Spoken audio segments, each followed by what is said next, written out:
Hello, Miss Stone. As you can tell, I'm about to go into work, but I thought I'd get my AP Literature conference out of the way right now, so let's get this done as quick as possible. I'm just kidding. I'll actually do it properly. I've been working on it for a while, so let's get into it.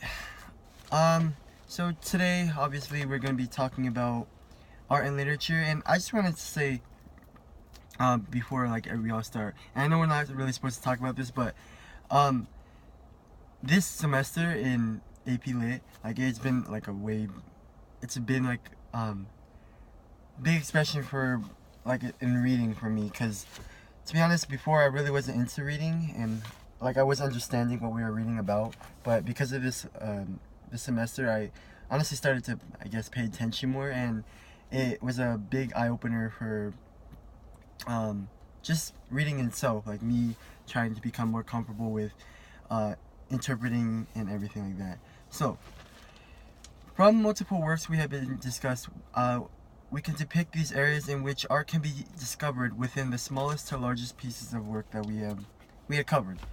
As developing from a seed in the previous semester, I can see my knowledge of literature has expanded exponentially.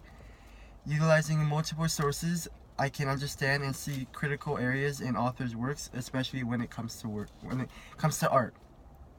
To reference this knowledge, Nabokov is a great way to start this, as he does list a variety of different characteristics that determines a good reader. Two stood out to me the most, which those were: a reader has to have imaginative, imagination and have an artistic sense. This became evident to me because to truly understand literature, we must be willing to uncover lengths of imagination that authors provide their creativity for us to interpret in our own ways. As far as the assignments provided for us, we can we can have these concepts shown in general. Alright, so to start, we have Huckleberry Finn and The Catcher in the Rye. These are more this is before we got into poetry. So what I saw from this is that the author would tell us a story, and from the story we would have to figure it out for ourselves. So basically just find the general plot of the story and just the overall meaning of it. However, within the story, we can see art from the multiple symbolism and themes that we were able to interpret and just come up with our own, how we perceived the art itself. All put together, we have this one big tree, basically, that stems from several different stories in it, like the themes I get, like what I said before, and all the motifs, all of the the big general ideas, even the short ideas. This all stem from one big tree, which is the story, and branch off into different stories. In art they say that there is no right answers, or in literature there's no right answers.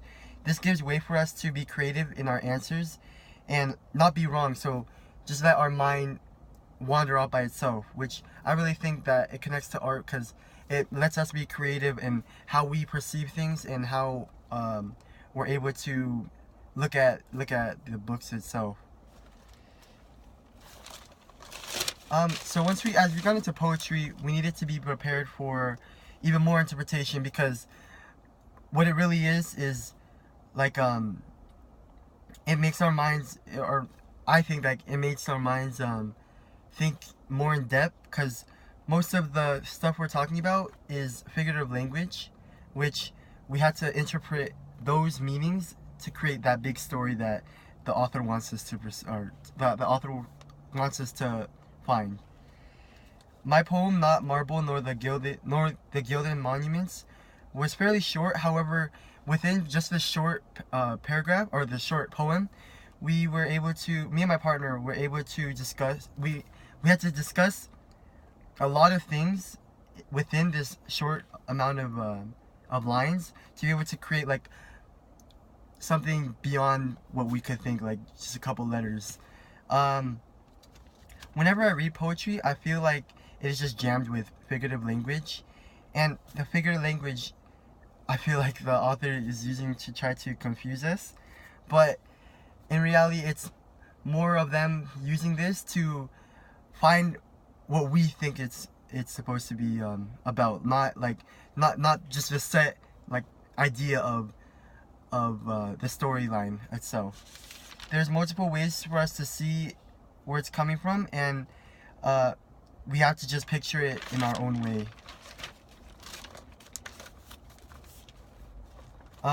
So as we got into oh yeah, this also is likewise with My Last Duchess. We can see like the similar qualities of the poem, as well as it's not as big, but had a lot to do like with the author expressing his emotions into this small piece for us to expand it, like when we actually read it. So when we got into the more plays, like the bigger poems, like Macbeth, Shakespeare, he did write this big poem, and it's astonishing to see the amount of like symbolism and work that it can be put. Like it's just like the different ways we could interpret just a story like this. In this we were able to see like he's trying to convey a message, which I believe that the play was about the King of Scotland, and he's using his emotions and his feelings to create this one giant story and just give us the story, so we were able to figure out what's it about, and how we were able to interpret what Macbeth was talking about. It's a creative way to call for the author to express his emotions. Art cannot really be chosen like one way. Like it can't be just this is what it is. It's more, it could be this or this or this. It can't just, there's not one right answer. And cliches, this is something I realized, cliches are really something I don't really see as art, because it's the same thing over and over, and we were already gonna know what it's about. In Macbeth, it wasn't a cliche, because I would say cliches are like what's it called? They're fairy tales. Like they always end up at like a good situation. But as for Macbeth, it was a lot different, because it did not end off like as good as people like thought it was gonna be. It was different. Like it was a way for the author to express his emotions and not just be like the same as everybody else. So the general basis of what I'm trying to get at is the one big picture, or the one big project that we did, the one where we were able to choose our own book and create our own project off of it.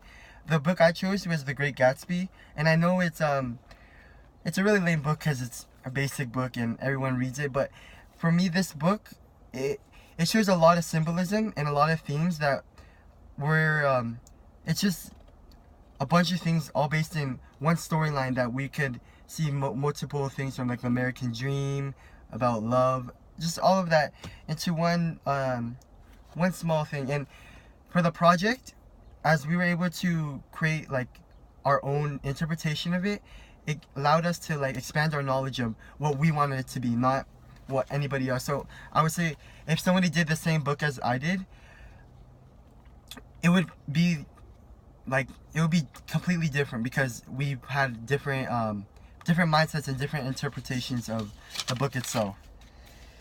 There's a million ways to express like these different books that we have, and I feel like that's what creates art. It's the fact that we're able to just see it in any different way that we can.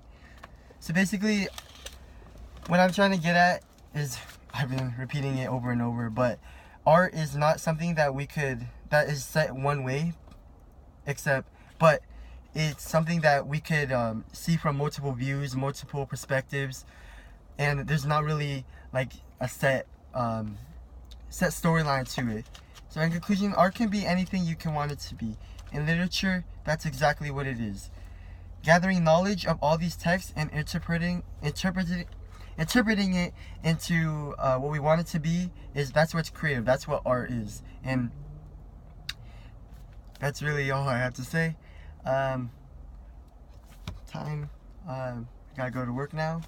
Thank you for listening, Miss Stone. I appreciate what you've done for us and expanding our knowledge on literature. Thank you very much.